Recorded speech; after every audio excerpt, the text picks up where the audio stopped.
Bienvenidas y bienvenidos a su programa Ya lo dijo la Corte, en el cual analizamos los fallos emblemáticos, las sentencias más importantes del Tribunal Constitucional de México. En esta ocasión vamos a analizar, vamos a comentar con nuestros invitados el amparo directo en revisión 6467/2018.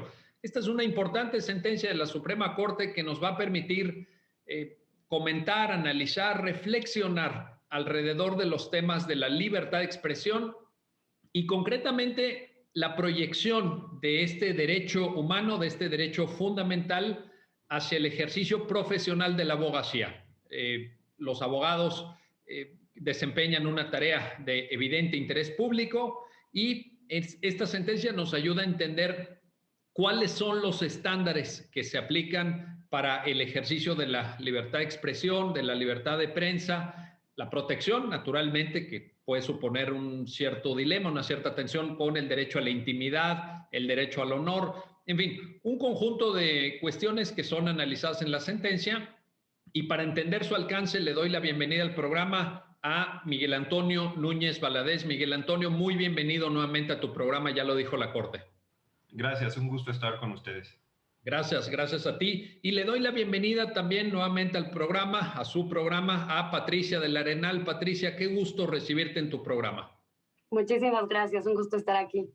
Oye, pues si te parece bien, Patricia, me gustaría empezar contigo porque tratándose, como es el caso que vamos a analizar, de un amparo directo en revisión, es muy importante tomar en cuenta los hechos, los supuestos fácticos que dan lugar al planteamiento del caso y también te pido que nos ayudes a entender un poco la secuela procesal. ¿Cómo es que este caso llega hasta el conocimiento del máximo tribunal de la República? Patricia, por favor.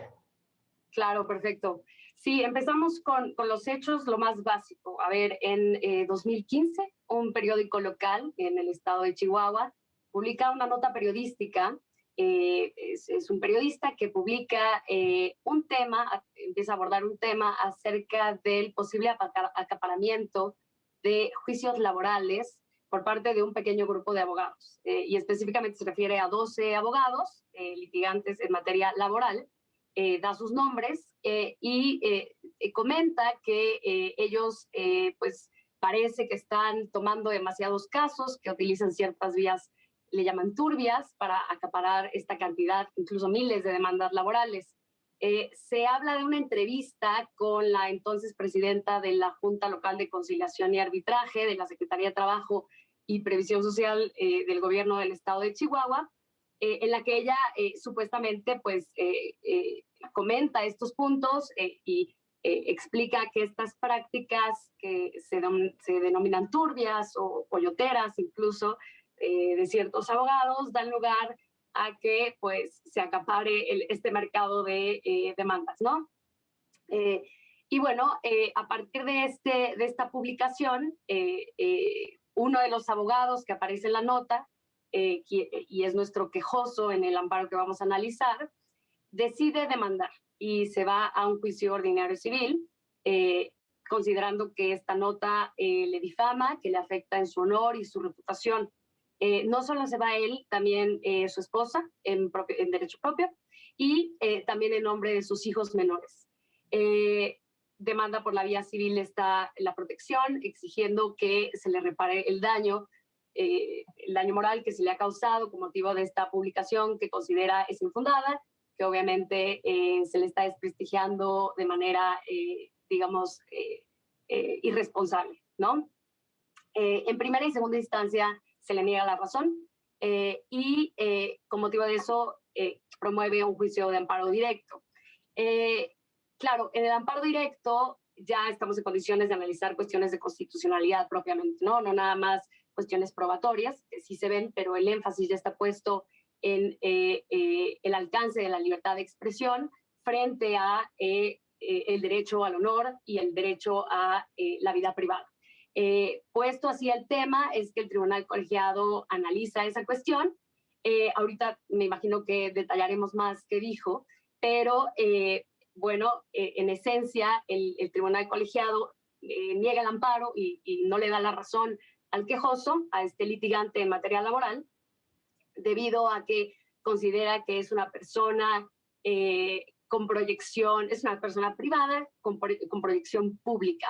Esta es la nomenclatura que utiliza y por tanto considera que su umbral de tolerancia hacia afectaciones a su honor pues debe ser más alto. En esencia, el quejoso, ahora recurrente, se inconforma con esta interpretación sobre el alcance a la libertad de expresión y en contra de ella interpone un recurso de revisión, mismo del que ahora conoce la Corte, ¿no? Perfecto, muchísimas gracias, Patricia. Voy contigo, Miguel Antonio.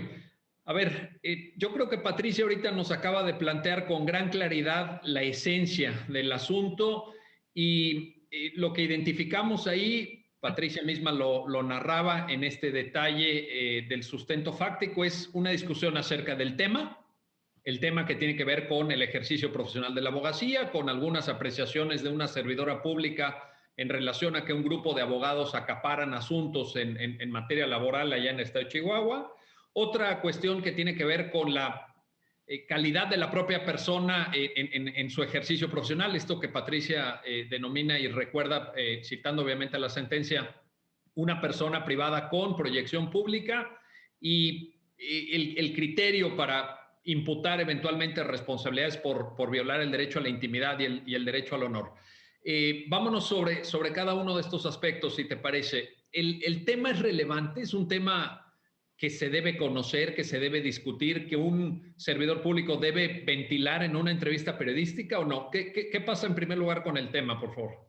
Sí, muchas gracias. En efecto, la gran discusión con la que inicia la sentencia a la primera sala de la Suprema Corte es preguntarse si ese primero es un tema novedoso que acapara o que hace necesaria la intervención de la Suprema Corte. ¿Por qué? Porque como ustedes lo conocen, lo han comentado en otras sentencias, la Corte ya tiene toda una jurisprudencia consolidada en materia de libertad de expresión y los límites de la libertad de expresión y el alcance también de los derechos de la personalidad como el honor o la vida privada. Entonces, la pregunta en abstracto que se hace en la Corte es, ¿este caso tiene características particulares? Y responde de manera afirmativa y dice, ¿cuáles son estas características particulares? Primero, analizar si el ejercicio de una determinada profesión como la abogacía en materia laboral, además, en concreto en materia laboral, necesariamente hace que esta persona se convierta en una figura pública en esta modalidad que bien decía Patricia, de persona privada con proyección pública, que ahorita, si quieres, analizamos las diferentes modalidades de la figura pública. Y la segunda pregunta que se hace la Corte es, si llegáramos a determinar que esta persona es privada, como cualquier otro ciudadano de este país, no es una figura pública, ¿qué alcance le vamos a dar su libertad de expresión? ¿Tiene que sopesar esta persona cierta preferencia de la libertad de expresión o se protege con mayor intensidad su derecho al honor? Y como veremos, lo que responde la Corte es que si está detrás un tema, debate público, se debe dar una mayor preferencia a la libertad de expresión.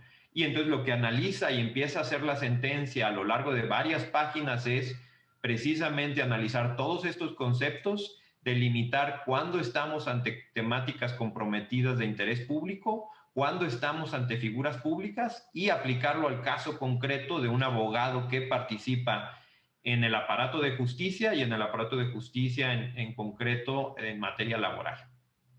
Y por ejemplo, ahí, Patricia, te pregunto, fíjate, esto que dice Miguel Antonio es central, me parece. Es algo que toca la columna vertebral misma de la sentencia.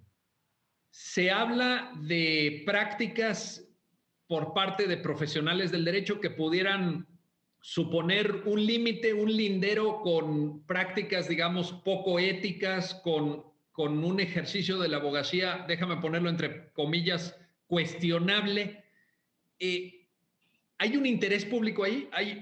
La gente tiene que saber eso. Es importante que el ciudadano, la sociedad en su conjunto esté informada de esos asuntos. ¿Cómo lo aprecias, Patricia? Sí, bueno, creo que esta es, yo diría, la pregunta central de este asunto y es aquí donde quizás este presidente logra aportar un criterio especialmente novedoso. justamente la pregunta tiene que ver con cómo definimos el interés público cuando analizamos casos de libertad de expresión y específicamente casos que se refieren a la libertad de expresión en su vertiente de libertad de información. Como estas personas, los abogados alegadamente estaban incurriendo en prácticas poco profesionales, el argumento era un poco en el sentido de que con eso se estaban aprovechando de posibles clientes, ¿no? Por un lado, y por otro, estaban de alguna manera abusando del sistema de procuración de justicia. Estas cuestiones son cuestiones públicas, cuestiones que interesan a la colectividad, cuestiones que queremos en una sociedad democrática que queden, digamos, analizadas, publicadas y sometidas al escrutinio público, ¿no? Siempre queremos que el ojo público tenga la capacidad de estar pendiente de todo lo que tenga que ver con el sistema de procuración de justicia. Y me parece, como decía, ahí es donde está la gran aportación de este precedente, porque llega a la conclusión de que efectivamente estamos ante un tema de interés público. Entonces, la cuestión que fue publicada en la nota, digamos, la materia de la nota periodística, sí es de interés público y, de acuerdo con los precedentes de la Corte, de la primera sala en particular, el interés público pues, es un concepto que legitima la intromisión en un grado mayor a los derechos del honor y de la vida privada. Cosa distinta, por supuesto, y esta es la siguiente gran aportación del asunto, de si la calidad del abogado, en este caso, el quejoso, puede ser o no considerada como una propia de una figura pública y de una persona privada con proyección pública. Entonces, son dos preguntas distintas. Así es. Bueno, entonces, respecto de la materia, tenemos ya una respuesta. La materia importa, la materia es de interés público, la materia requiere ser debatida y en la medida en que debatamos cómo se administra justicia en México, en materia laboral o en cualquier otra materia, eso es algo sano, es algo bueno, es algo que aporta a la deliberación pública. Ahora, vamos con el tema de la figura, Miguel. Todos los abogados, déjame ponértelo así en términos muy sencillos y a la vez muy amplios, todos los abogados, por el hecho de serlo, están sujetos a este escrutinio, están sujetos a un escrutinio con un criterio diferente al de una persona puramente privada o no. ¿Cómo aborda la sentencia este enfoque, Miguel Antonio, por favor?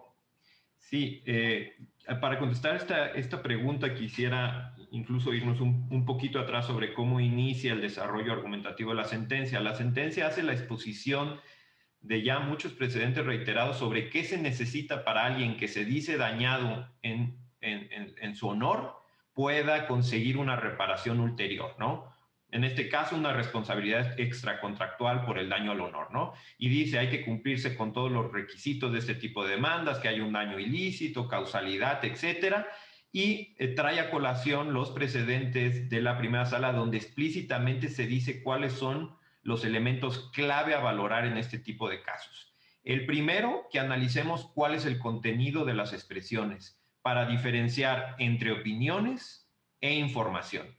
¿Por qué? Porque hay un estándar distinto si se trata de opiniones donde cualquier opinión es válida, con ciertos matices que también la Corte ha dado en otros precedentes, y un estándar distinto es cuando estamos ante esta vertiente que decía Patricia de la libertad de información, a expresar información o a acceder a información. Entonces, tenemos que distinguir primero esto. Segundo, la temática comprometida en la que estamos, que habías aludido, si estamos ante un tema de debate público o es un tema enteramente privado de una persona que no guarda ninguna relación con el interés público para acceder. Y si quieres ahorita, después de verlo de la figura pública, podemos incursionar más en cómo la Corte esclarece cuando estamos ante un tema de debate público de manera directa o indirecta. Tercero, la Corte dice, hay que verificar quién es la persona que hizo esas expresiones, ¿no?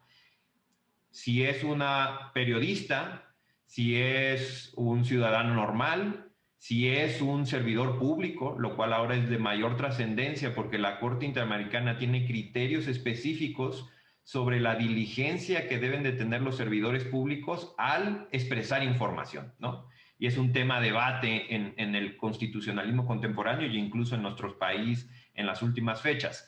Y por último, dice la Corte, tenemos que analizar quién es el que demanda, ¿no? Para ver si esta persona que demanda debe sopesarle algún nivel de resistencia o algún criterio subjetivo de imputación específico. Es decir, si a esta persona, por ser una figura pública, se le debe aplicar el denominado criterio de real malicia que deriva del sistema dual de protección de la libertad de expresión, ¿no? Entonces, es justo en este punto donde la Corte hace un análisis muy exhaustivo y dice, a ver, para analizar casos de libertad de expresión, concomitantemente siempre analizamos temática comprometiva y calidad del demandante.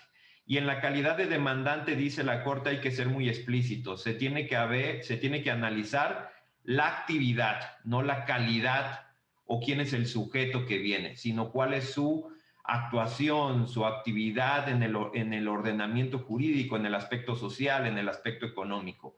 Y es ahí de donde deriva la Corte la figura el concepto de figura pública, ¿no? Entonces, dice la Corte, cualquier abogado, no estamos ante un supuesto, por ejemplo, de servidor público, que es un supuesto de figura pública, un medio de comunicación que hemos dicho también que es un concepto de figura pública, estamos al supuesto de un abogado privado, ¿no? Que ayuda a sus clientes en sus demandas en civil, penal, etcétera. La pregunta, ¿cualquier abogado debe de categorizarse necesariamente como figura pública? Y la Corte contesta, no. Es cierto, los abogados tienen responsabilidades sociales, responsabilidades de acuerdo a su actividad, en particular en actividades de relevancia constitucional como los derechos de los trabajadores. Pero dice la Corte, no confundamos la temática con la actividad. El hecho de que la temática sea de interés público no necesariamente nos lleva a que este abogado, por el mero hecho de ser abogado, es una persona con proyección pública. Claro, insisto, tiene cierta responsabilidad social, pero esa responsabilidad social no lleva a que todo aspecto de su vida, e incluso de su vida privada o de su vida profesional, tenga que sopesar esta invasión o esta preferencia de la libertad de expresión sobre lo que él hace. Y es precisamente lo que viene esta persona a pedirnos en el amparo. Y él dice, yo soy abogado, yo me participo en demandas laborales, pero eso no necesariamente hace posible que tú difumines aspectos de mi vida privada, como es, por ejemplo, cuánto ganaría por todas estas demandas, con qué otros abogados tengo un tipo de relación laboral, cuántos casos llevo, porque esta es información que él considera que es parte de su vida privada, ¿no? Entonces, en conclusión, la Corte dice, un abogado, por el mero hecho de ser abogado, no necesariamente es una figura pública. Sin embargo, un abogado sí puede ser figura pública si lo relacionamos en su contexto, en términos a la información que está publicada, cuál es el debate público que se encuentra sujeto a discusión. Es decir, es contingente su categorización como figura pública. Ahora, en ese sentido, Patricia, la sentencia también menciona algo y te quiero preguntar sobre este aspecto. Cuando hablamos de la figura del ejercicio profesional de la abogacía, hablamos de una pluralidad de funciones. Hay abogados que son servidores públicos, hay abogados que se dedican a la postulancia en el sector privado, hay abogados que se dedican a la vida académica, al ejercicio del notariado, a la procuración de justicia, en fin. La verdad es que no hay un rol, no hay como una figura emblemática. Tal vez las películas o las series nos transmiten cierta imagen, pero la verdad es que la abogacía permite que te dediques a muchas cosas. ¿Qué tan relevante es esa pluralidad de papeles, de roles, de desempeños para efectos de esta determinación a la que alude Miguel? ¿Qué tanto podemos mirar hacia esa pluralidad a efectos precisamente de determinar el estándar de protección de la libertad informativa, de la libertad de expresión versus el derecho a la intimidad del abogado? Sí, es un punto de la mayor importancia. O sea, lo que hace aquí la sentencia es recordar un lenguaje que ha sido utilizado ya en muchos precedentes recientes, tanto de pleno y sala, y nos dice la posibilidad de considerar que la sola abogacía sería equivalente a una condición de persona privada con proyección pública sería sobreincluyente, ¿no? Y a esto me refería con un lenguaje que ya hemos venido utilizando, que ya es familiar para la Corte. ¿Qué quiere decir? Que ese criterio de apreciación cubriría más casos de los que queremos cubrir con una regla adecuada. ¿Qué quiere decir? Que dada la diversidad precisamente a la que tú aludes, dada la diversidad de funciones que puede realmente cumplir un abogado, ¿no? Puede ser un litigante, puede ser un académico, puede ser una persona que de hecho trabaja en su práctica privada, que tiene poco que ver con asuntos mediáticos. Digamos, dada esta gran complejidad de funciones, sería muy poco útil utilizar esa figura como tal, la de la abogacía, para determinar que tiene una equivalencia con la proyección pública. No nos daría luz para poder realmente estimar cuándo estamos ante una condición que permitiera la aplicación de este criterio de imputación subjetiva, que es la real malicia, ¿no? Entonces, en ese sentido, la sentencia deja muy clara esta diversidad y nos dice, dado todo ese escenario, no me sirve optar por este criterio casi automático que sí le dio el tribunal colegiado. Pero del mismo modo podemos decir esto a la inversa. ¿A qué me refiero? Que también podría ser subincluyente o infraincluyente un criterio así, porque tampoco estaríamos en posición de proteger a todas las personas que queremos que sean protegidas por la libertad de expresión, si utilizamos un criterio tan amplio, tan general. ¿A qué me refiero? Podríamos estar excluyendo a personas que tienen que ver con la procuración de justicia, que se dedican a esas actividades, pero que por diversas razones muy válidas no tienen el título de abogacía, no ejercen como abogados, no tienen un título en derecho. Entonces, estarías excluyendo a todas esas personas de una posibilidad de ser consideradas figuras públicas o personas privadas con proyección pública. Entonces, ¿qué queremos? La sentencia me parece que es muy clara en decirnos el criterio general no nos sirve. Lo que nos sirve es mirar caso por caso cómo se ejerce la abogacía en cierto caso y a la luz de una diversidad de factores llegar a una conclusión razonada acerca de si en ese caso concreto podemos identificar tal proyección pública. Perfecto. Bueno, vamos a hacer una pausa, no se vayan, regresamos enseguida para continuar en la conversación con nuestros invitados alrededor de este amparo directo en revisión, el 64-67-2018.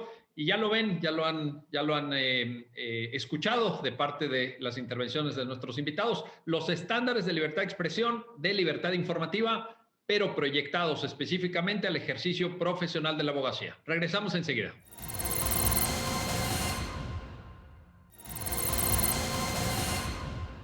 Ya estamos de vuelta, ya estamos de regreso para continuar en esta conversación, en este análisis con nuestros invitados del amparo directo en revisión 64-67-2018. Y quiero regresar contigo, Miguel Antonio Núñez, para plantearte el tema, el tema de los contenidos. ¿Qué contenidos son de interés público?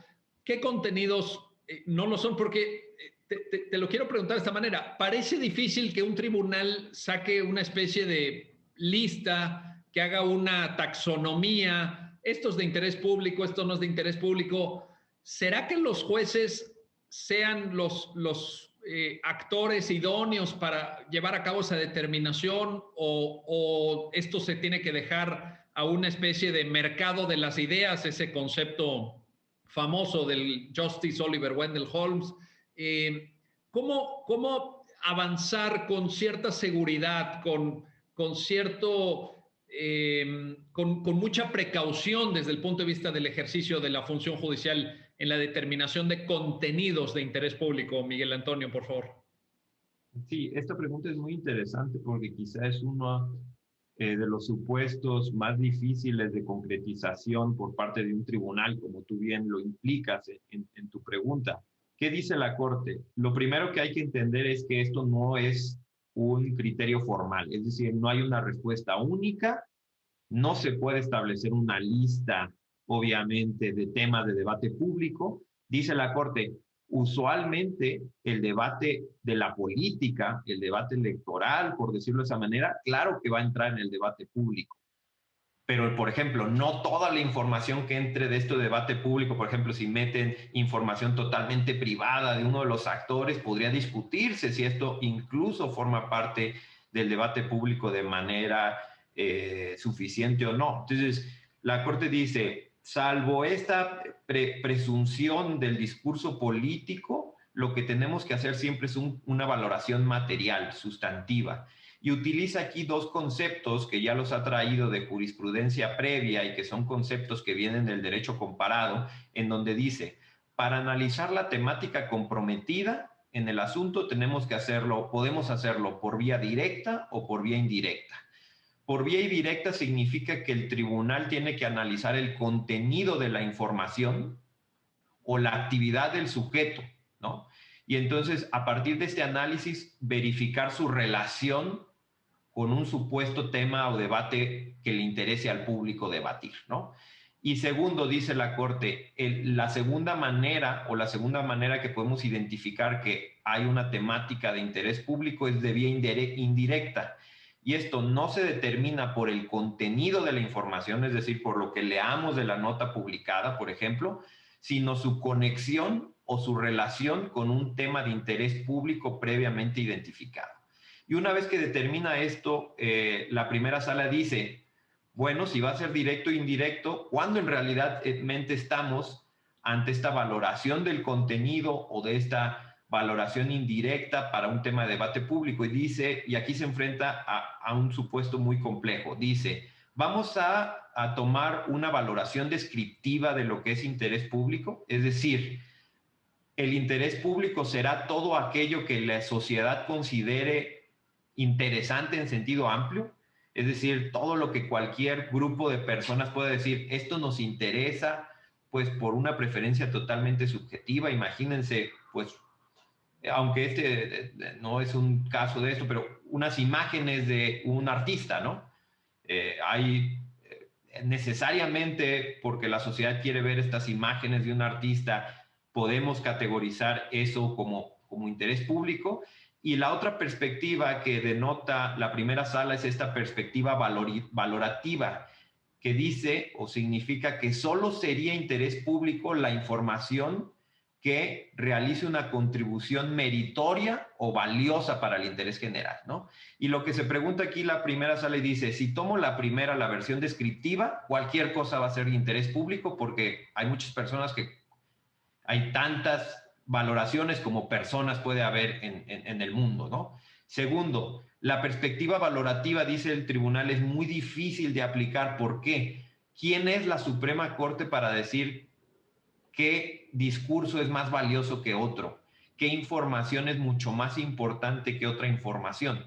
Por eso parece que aquí aplica de manera indirecta esta idea que viene del constitucionalismo americano, en donde dejar que el propio mercado de las ideas te otorgue esta valoración de interés público. Entonces dice la Corte, México está en una posición intermedia, ni es descriptiva, ni los jueces vamos a decir qué es mejor información o qué información es la que realmente debe de tener siempre esta protección reforzada, sino que lo vamos a dejar.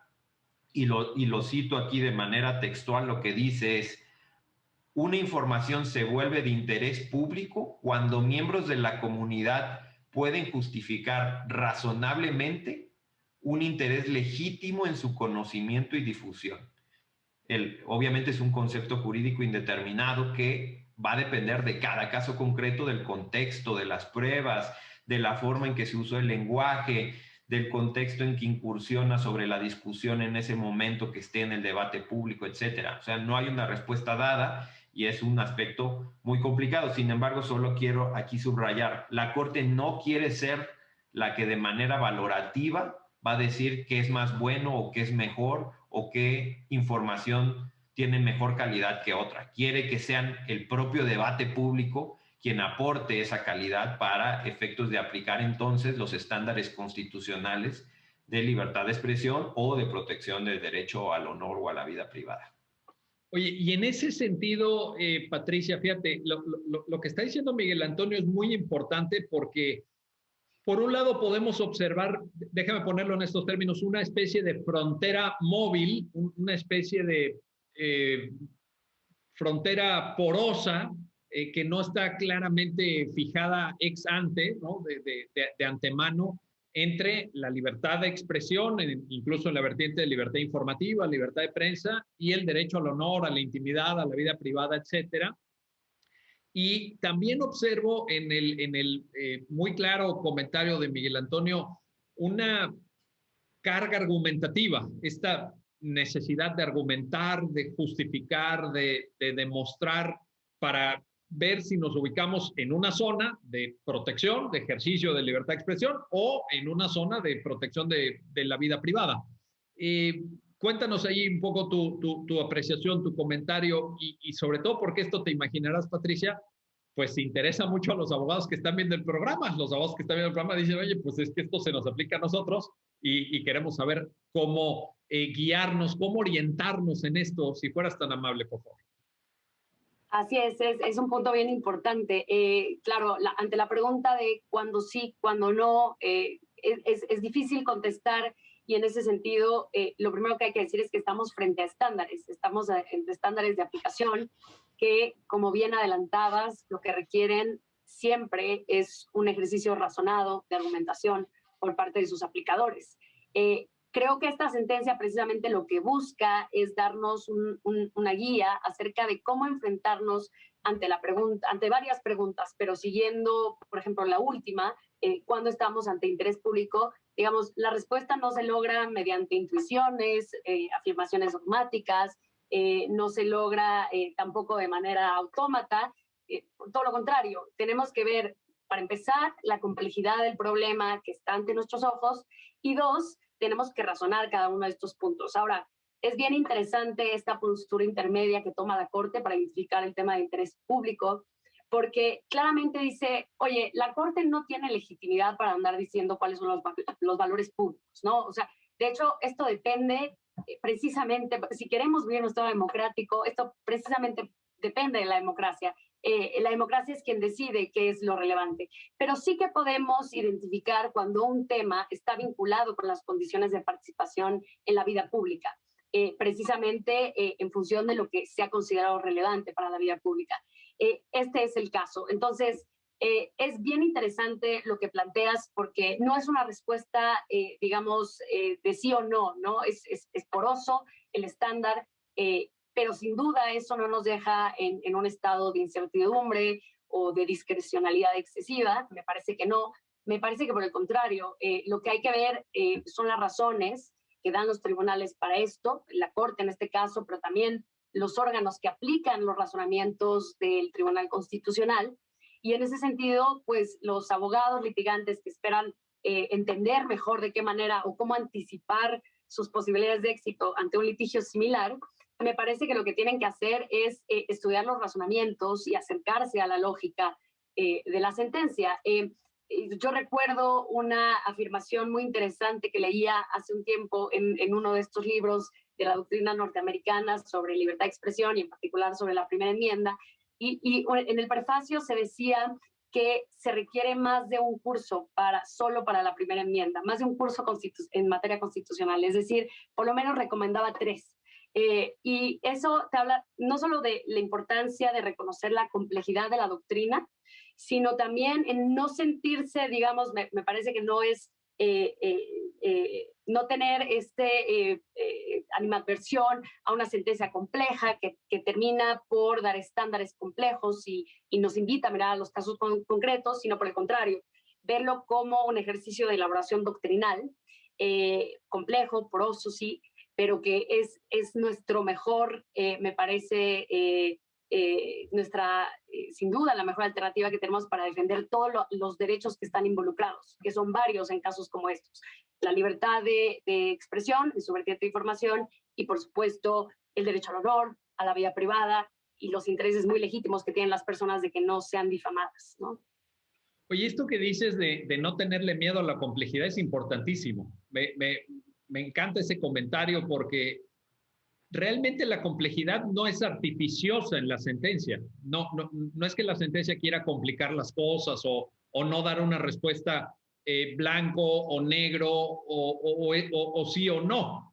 En realidad la complejidad viene en muy alto grado de la propia situación que se analiza y de la pluralidad de situaciones que se analizan, porque también en esto que señalas, que me parece muy pertinente recordarlo, simplemente el estudio de la libertad de expresión, que en Estados Unidos está en la primera enmienda de la Constitución Federal, pues lleva varios cursos y aquí en México, pues ya realmente la jurisprudencia, simplemente la de la Suprema Corte, acumula bastantes precedentes de libertad de expresión. Aquí mismo en el programa lo hemos visto, lo hemos analizado una pluralidad de sentencias que sí, la verdad es que estudiarlas, entenderlas, manejarlas, pues llevaría varios cursos, sí, sin duda, muchas horas, pero bueno, ahí está el reto, ahí está el desafío y yo coincido contigo, Patricia, no hay que tenerle miedo a la complejidad.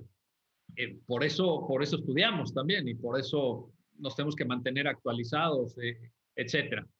Voy contigo, Miguel Antonio. A ver, hay un estándar, hablando de estándares, como dice Patricia, ¿no? Hay que ir viendo los estándares. Hay un estándar que se llama la real malicia, para ver si alcanza la protección del ejercicio de libertad informativa, si invade el ámbito de tutela y protección de la vida privada. Explícanos el papel que juega este estándar en la sentencia y cómo la Suprema Corte se aproxima en su construcción, por favor. Sí, el criterio de real malicia es quizá el estándar más conocido en el ámbito de libertad de expresión y el que más se ha escrito en la doctrina de derecho comparado. Es un estándar que ha adoptado la Corte mexicana, que lo ha tropicalizado de cierta manera, ¿no? Y que lo trajo indudablemente de la jurisprudencia norteamericana en el famoso caso de New York Times versus Sullivan, ¿no? Y este criterio lo que significa es que justamente para darle una protección reforzada a la libertad de expresión, se tenía que generar un estándar que volviera mucho más complejo que alguien que se sienta afectado por una afirmación de hechos pueda ir a esa persona a exigirle una demanda de daño moral. Y las personas que nos escuchan dirán, ¿por qué es necesariamente que se vuelva más complejo? Porque si es muy simple o el criterio no es tan estricto como la Corte lo quiere hacer, cualquier persona que considere que se hace cualquier tipo de afirmación de manera cotidiana va a ir a hacer demandas. Y esto podrán decirse, pues eso está bien. El problema con esto es que generas, se le llama en la doctrina un chilling effect. Si una persona va a estar constantemente sujeta a revisión de todo lo que dice, por cualquier cosa que dice, aunque tenga la razón o no tenga la razón, va a preferir no decirlo, ¿no? Y entonces lo que se ha adoptado desde el constitucionalismo americano y que el constitucionalismo mexicano también lo ha interiorizado, es que más vale ciertas informaciones falsas en el debate público que censuremos la existencia de información. ¿Y por qué más vale estas posibles informaciones falsas? Porque lo que entonces buscará la libertad de expresión es que la persona que se sienta agredida presente su información. Para eso hay derecho de réplica incluso en nuestro sistema jurídico mexicano, que es muy diferente al americano. Nosotros tenemos todavía un derecho humano reforzado de protección para estas personas que se sienten agredidas. Y con esta capacidad de aportar mayor información, hay todo un debate público y cada persona puede decidir qué es lo que considera que es relevante o que no es relevante, ¿no? Entonces, el criterio de real malicia lo que significa es que cuando estamos ante información, para que surja esta negligencia por parte del informador, tiene que acreditarse que la información es falsa y no solo acreditarse que la información es falsa, sino que el que lo dijo el informador sea, y esto puede ser muy sujeto a discusión, sea un informador que solo informa a través de Twitter, sea un periódico, sea un canal de televisión, debe acreditar que este informador, además de que la información es falsa, conocía que la información es falsa o que la publicó con total despreocupación sobre su falsedad, ¿no? Lo que se consideraría una negligencia inexcusable. Y esto, lo que se ha dicho es que entonces lo que hacen la mayoría de los medios de comunicación, los periódicos, las televisoras que publican información, llevan a cabo cierta investigación y dicen, ¿tenemos suficientes elementos para valorar que esta información es verdadera? Pues puede ser que sí. No sabemos que esta información es falsa. No tenemos una conciencia real de que la información es falsa. Entonces la publican. Si la persona que cree que es falsa quiere hacer valer esta responsabilidad por daño moral, lo que tiene que acreditar, y es muy complicado acreditarlo, en la jurisprudencia vas a encontrar muy pocos casos, en la mexicana creo que no existe hasta estos momentos, pero en la de derecho comparado encontraremos muy pocos casos donde alguien pudo acreditar que además de que la información es falsa, se publicó a sabiendas de la falsedad o con total despreocupación sobre su falsedad. Entonces, este es el criterio de real malicia. Lo novedoso del caso es lo siguiente. La Corte se pregunta, cuando hay una figura pública, ordinariamente debemos aplicar el criterio de real malicia. Eso es lo que nos han dicho las cortes americanas y las cortes del mundo desde siempre. Pero ¿qué pasa cuando es una persona privada sin proyección pública? Como en este caso, el abogado, que después podemos decir por qué se consideró persona privada sin proyección pública. ¿Se le aplica real malicia o basta que él acredite que la información es falsa para que haya entonces daño moral? Y la Corte responde, a pesar de que no haya una figura pública inmersa en la discusión, si la información que se está discutiendo es información de temática de interés público, aplica el criterio de real malicia. Es decir, el criterio ya es material, no es formal. El criterio no va a depender únicamente que estemos en presencia de una figura pública, sino lo que va a importar cada vez más es que la información que se está transmitiendo sea realmente de interés público. Y si esa información es de interés público, le vamos a dar la misma protección reforzada a través del criterio de real malicia. E incluso aquí la sentencia señala y cita un voto particular del famoso juez Brennan, el que lo conocen como el liberal champion de la Suprema Corte Americana, y lo que él decía es, desde ese momento, porque la Corte Americana tiene un criterio contrario al de la Suprema Corte que ahora adoptamos, ellos siempre analizan real malicia dependiendo de si es figura pública. Nosotros dimos un paso adicional y coincidimos con el voto particular del juez Brennan diciendo, la real malicia no solo es relevante para cuando hay una figura pública, en realidad es relevante cuando la información divulgada es de interés público, ¿no? Entonces, el estándar se vuelve todavía más complejo, ¿no? Más complejo, más complejo. ¿Qué figura William Brennan Jr.? Pues nada más y nada menos que el autor de New York Times versus Sullivan. Oye, tenemos que hacer una pausa, pero antes déjame preguntarte esto, Miguel Antonio, nada más para precisar. Identifico en esta línea jurisprudencial claramente el eco de New York Times versus Sullivan. Me parece que hay un diálogo jurisprudencial entre la Suprema Corte de México con la de Estados Unidos, pero me pregunto si acaso en el estándar de real malicia vendría a colación citar desarrollos jurisprudenciales como los del Tribunal Constitucional de España, que algunas sentencias están mencionadas en una nota a pie de página de la que estamos ahora discutiendo, porque en España, como seguramente saben Miguel y Patricia, a efectos de este tipo de asuntos se distingue entre verdad y veracidad, de tal suerte que lo que el Tribunal Constitucional Español al final dice es, basta con que sea veraz aquello que se informa, no necesariamente verdadero, que me parece que cumple la misma función.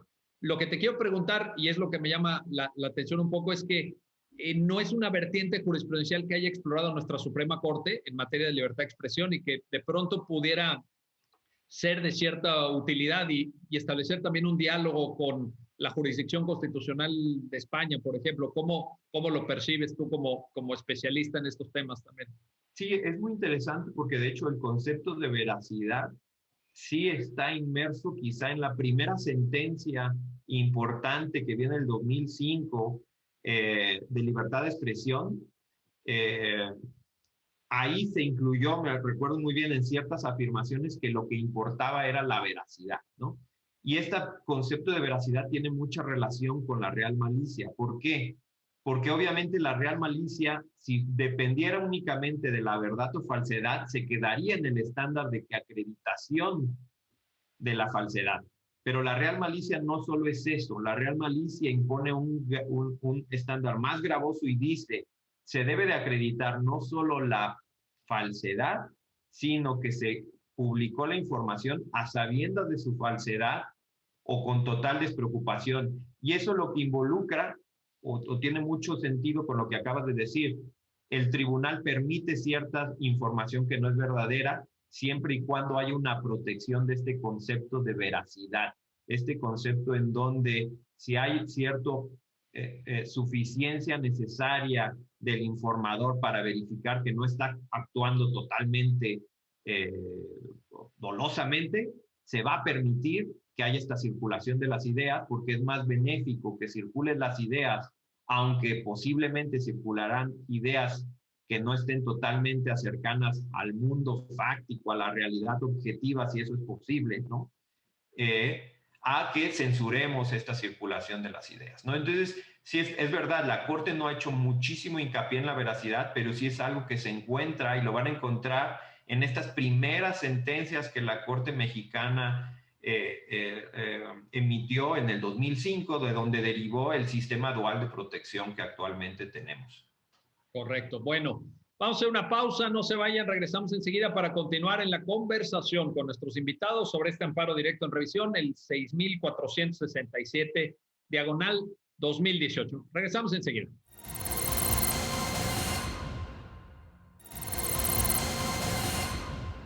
Ya estamos de vuelta, ya estamos de regreso para continuar en el análisis y comentario de este amparo directo en revisión 6467-2018. Y quiero regresar contigo, Patricia, para retomar un aspecto que citabas al principio que me parece muy importante en el contenido de la entrevista que da la entonces presidenta de la Junta Local de Conciliación y Arbitraje de Chihuahua, porque de lo que se alcanza a vislumbrar respecto al contenido de la misma entrevista, parece que hay una mezcla, y ahí viene un poquito la pregunta para que tú nos ayudes a aclarar esto, entre información y opinión. Parece que hay algún relato que evidentemente refleja los hechos, lo que sucedía en ese momento, pero también hay como una cuestión valorativa en el sentido de algún reproche de conductas antiéticas de los involucrados, etcétera. ¿Esto es relevante? ¿No es relevante? ¿Qué impacto puede tener en el criterio de la Suprema Corte, Patricia, por favor? Sí, claro, es una pregunta bien interesante. Sí, en cuanto a los hechos, primero vale la pena recordar específicamente qué decía esta nota periodística. Incluso el engrose hace un estampado literal de la nota para que sus lectores tengan acceso al mismo y es muy interesante verlo ahí, ¿no? Sí, y efectivamente se mezclan las afirmaciones. Es un terreno gris porque no son solamente cuestiones, por ejemplo, de datos o estadística en esta aparente entrevista, no es solamente cuántas demandas están supuestamente llevando por este grupo de 12 litigantes, sino también una especie de denuncia a prácticas que se denominan como coyoteras, como contrarias a la ética profesional, etc. Entonces, efectivamente, como afirmas, es una mezcla, casi siempre lo será. Los casos serán así de complejos y esa es la materia con la que debemos trabajar cuando analizamos los límites de la libertad de expresión en función de su posible intromisión con la libertad, con el derecho al honor. Entonces, esto no es normal, esto no nos debe asustar, esto no es anormal, perdón, esto es perfectamente normal de cómo funciona el discurso y la Corte misma ha dicho que hay una presunción de cobertura, de protección de todo el discurso. Entonces, ahí partamos de esas premisas. Ahora, ¿qué impacto tiene para la sentencia? Bueno, a mí me parece que por eso resulta tan interesante el estándar que se da respecto a la identificación del interés público, porque llegamos a la conclusión de que no es nada más el valorativo ni el descriptivo, si es una posición intermedia, aplica el estándar de real malicia para determinar si efectivamente hay afirmaciones temerarias o no. Y lo que tenemos que hacer por eso, precisamente en el sentido del fallo, es devolvérselo al tribunal colegiado para que vuelva a analizar efectivamente si existió esa real malicia. Es decir, es una posibilidad todavía que se identifique que hay algunas afirmaciones ahí que son temerarias en el sentido de que están ahí para causar un daño deliberado, ¿no?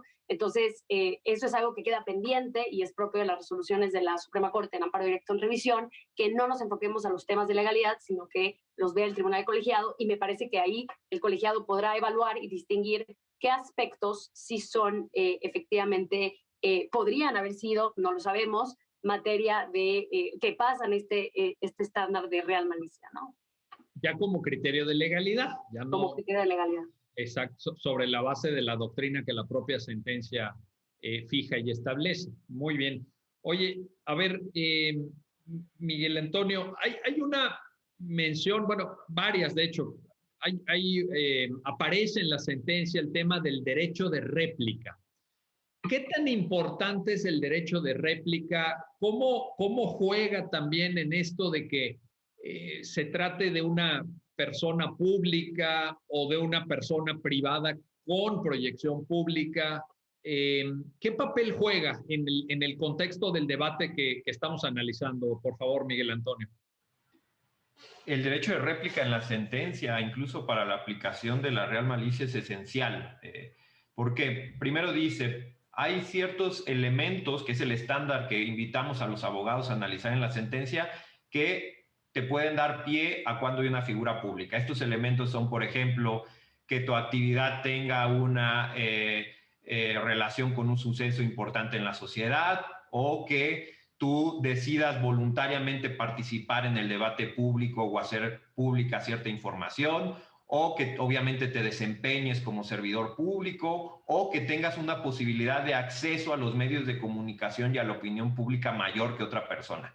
Estos factores son los que determinarán si tú eres o no una figura pública. Corridos estos factores en el caso, la sentencia dice, este abogado no es una figura pública, es decir, no es una persona privada con proyección pública, porque ni tiene acceso prioritario a medios de comunicación ni a la opinión pública, ni ha expuesto su vida de manera pública, ni su actividad por el mero de hecho ser abogado necesariamente lo va a llevar a ser una figura pública. Dependerá, ¿no? Y en el caso, dijo la Corte, no vemos su relación de su desempeño en su función como abogado necesariamente como algo que importe para llevarlo a ser una figura pública, ¿no? Entonces dice la Corte, es una persona privada como cualquier ciudadano, pero dado que el tema detrás es de debate público, le vamos a aplicar la real malicia, y en la legalidad esto lo va a revisar el tribunal colegiado. Y entonces se pregunta a la Corte, oye, ¿este criterio a personas privadas es muy gravoso? Es decir, ¿estamos generando una protección casi absoluta de la libertad de expresión? Y dice la Corte, no necesariamente. ¿Por qué? Porque aunque es una persona privada, es decir, no es una figura pública que pueda defenderse con mayores medios por ser servidor público, por ser un periódico, por ser un medio de comunicación, en el derecho constitucional mexicano existe el derecho de réplica, que no existe, por ejemplo, en los Estados Unidos, y que no existe reconocido constitucionalmente en otras democracias latinoamericanas o europeas, ¿no? ¿Qué significa el derecho de réplica? Que si se divulga información que tú consideras que es inexacta o falsa, tú le puedes pedir al informador que publique, que informe tu versión de los hechos. Pero aquí aclarando, se trata de información, no de opiniones. Las opiniones no están sujetas a veracidad, a verdad o falsedad, solamente los hechos. Entonces, si yo le puedo exigir al informador que dé mi punto de vista respecto a los hechos, existe mayor circulación de ideas. Entonces, la Corte lo que determina es, dado que tú tienes una protección adicional mediante el derecho de réplica, no te estamos poniendo en una categoría de total indefensión por aplicarte criterios de preferencia de la libertad de expresión y criterios muy complicados de cumplir para el daño moral como es el criterio subjetivo de imputación, que es la real malicia, ¿no? Aunque es un estándar alto, es un estándar muy extremadamente alto. Extremadamente, sí. En esto también hay que decirlo y hay que darnos cuenta de esto por la carga argumentativa que conlleva, que supone y que pues no es menor, ciertamente. Te quiero preguntar, Patricia, fíjate que a mí me da la impresión que en este tipo de temas, como el que analizamos en este programa, en esta ocasión, son temas que están sujetos a grandes cambios, porque, por ejemplo, New York Times versus Sullivan, que es una sentencia de los años 60 del siglo pasado, pues surge como consecuencia de un desplegado en un periódico de papel. Evidentemente, como en ese entonces pues, no había internet, etcétera, pero ¿qué pasa ahora con las redes sociales? ¿Qué pasa con expresiones que a veces van circulando a gran velocidad, que no tienen filtro, porque el acceso a las redes sociales es universal? Cualquier persona puede abrir un perfil en Facebook o en Twitter o pues ahora más recientemente en TikTok, ¿no?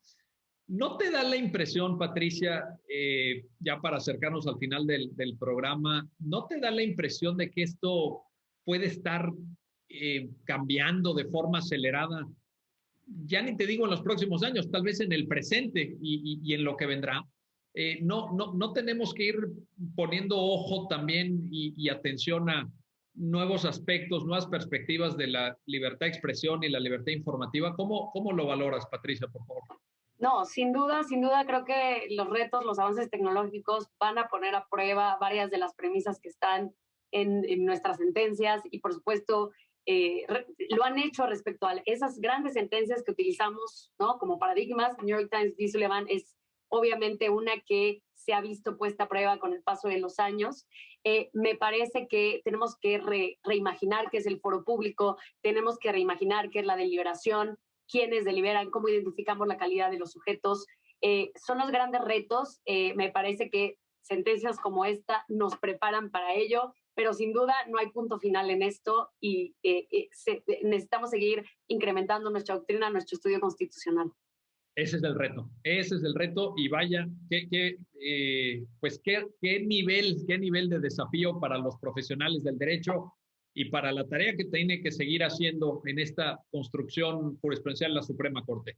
Patricia del Arenal, Miguel Antonio Núñez Valadez, gracias, mil gracias por ayudarnos a entender esta importante sentencia y gracias a usted que hace posible su programa, ya lo dijo la Corte, en el cual analizamos los fallos emblemáticos, las sentencias más importantes del Tribunal Constitucional de México. Hasta pronto.